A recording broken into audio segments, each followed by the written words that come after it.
Open world games are more ubiquitous than ever, and it's clear at this point that their popularity isn't going to wane anytime soon. The sheer breadth of options and content they provide simply cannot be matched by most other genres. But even in spite of all of these options being available, there are some things that, one way or another, almost everybody finds themselves doing when playing these open world games. Most of them are silly little things that have become so common that we barely even register them at this point. And here, we're going to talk about a few such things. Survey your surroundings from vantage points. This is, of course, a central mechanic in plenty of games by design, from Horizon to The Legend of Zelda Breath of the Wild, and so many others. But even when there is something that you don't necessarily have to do, we just can't seem to help ourselves. Standing atop peaks or on top of towering skyscrapers and looking out at the map stretching out beyond us can be an exhilarating feeling. Especially in something like the aforementioned Breath of the Wild, where the map itself seems to be designed around that idea. Standing atop the vantage point to survey your surroundings can be quite a striking experience. Fall off great heights, on purpose.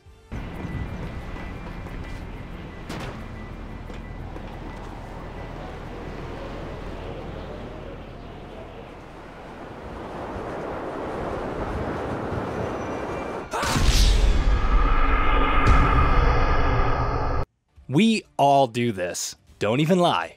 While the addition of a glider in new age open world games has made jumping off of great heights less, shall we say, fatal, even in games without a glider, the first impulse for anybody as soon as they get a high enough vantage point is to jump off.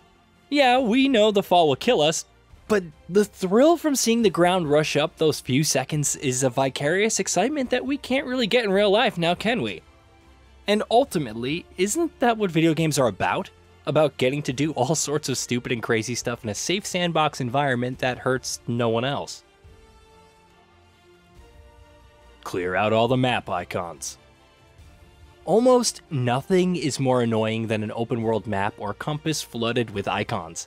While HUD markers and icons do have their quality of life and accessibility benefits, many open world games unfortunately use them as a crutch in lieu of actual game design. Which is what makes us appreciate games such as Breath of the Wild and Elden Ring that much more. A decade of having to go through a shocking amount of open world games designed this way has led to an almost Pavlovian response in many players. That of wanting to clear out every single icon littering your map, no matter how banal or trite or repetitive the activity associated with it is. And at times in the process probably getting burned out from open world games entirely. What a shame.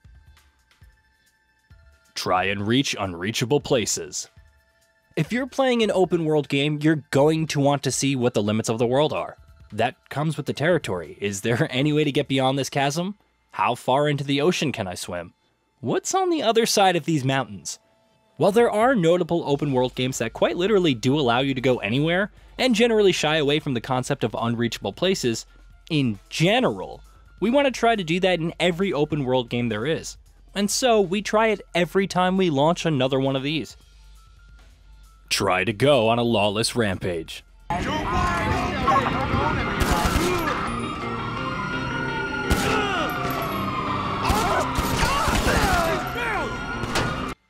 Again, the whole appeal of open world games is trying to go up against the limits in an environment that promises to be limitless.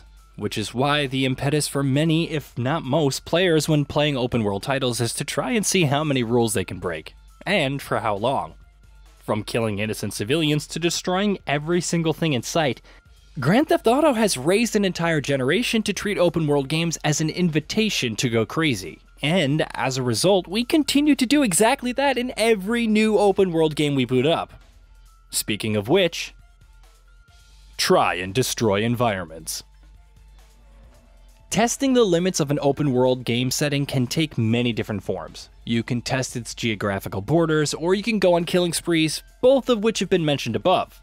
Another destructive way to go about it is to try and destroy the game's environment. Proper destructibility remains rare in games to this day, and yet we can't seem to stop ourselves from blasting rocket launchers and grenades at buildings in open world games anyway. And when the game you're playing is something like Red Faction, where destruction is very much the point, well, that's a treat in and of itself. Mess with the NPCs. Come here. Hey, mister. Don't look like you're doing that right. You can do what you like. I'm not going to pay you any mind. This is very much tied to a lot of things that we've just spoken about. Though, of course, trying to mess around with NPCs isn't exclusive to open world games by any means.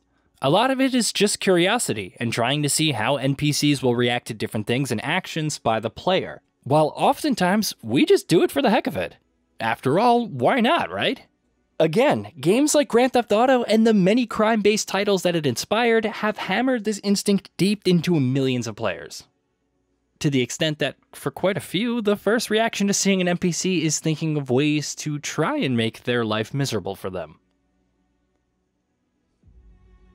Overuse fast travel.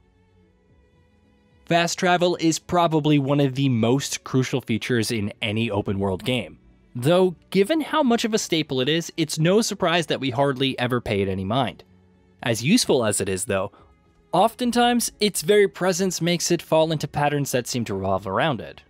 If a quest needs you to head someplace that isn't awfully far away, if there's a fast travel point anywhere near it, chances are you're probably going to end up using it, even though you're probably not saving any more than a handful of seconds, especially if the game's not too good with its load times.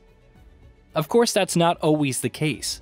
Speaking of which, never use fast travel.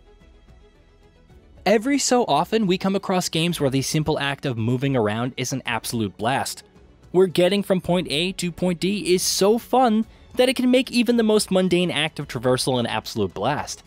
In games like these, we use every chance we can to engage with these movement mechanics, which of course means skipping fast travel entirely. For instance, games like Marvel's Spider-Man and Miles Morales, you'll hardly ever be compelled to use fast travel, which in something like Forza Horizon 5, that so often feels like it's very much missing the point. Enjoy the day-night and weather cycles. One of the greatest joys of playing an open-world game that has a day-night cycle is watching the time of day transition from day to night, or vice versa, and how that changes the world, from music to the enemies you may encounter to what new side quests might become available. Similarly, getting caught amidst the weather event in games like these, like a dust storm in Horizon Forbidden West, or a furious blizzard in Red Dead Redemption 2, can also be a quite mesmerizing experience. Did you know that we at GamingBolt upload new videos every day? Stick around, drop a like, subscribe, and let us know what kind of content you'd like to see in the future with a comment below.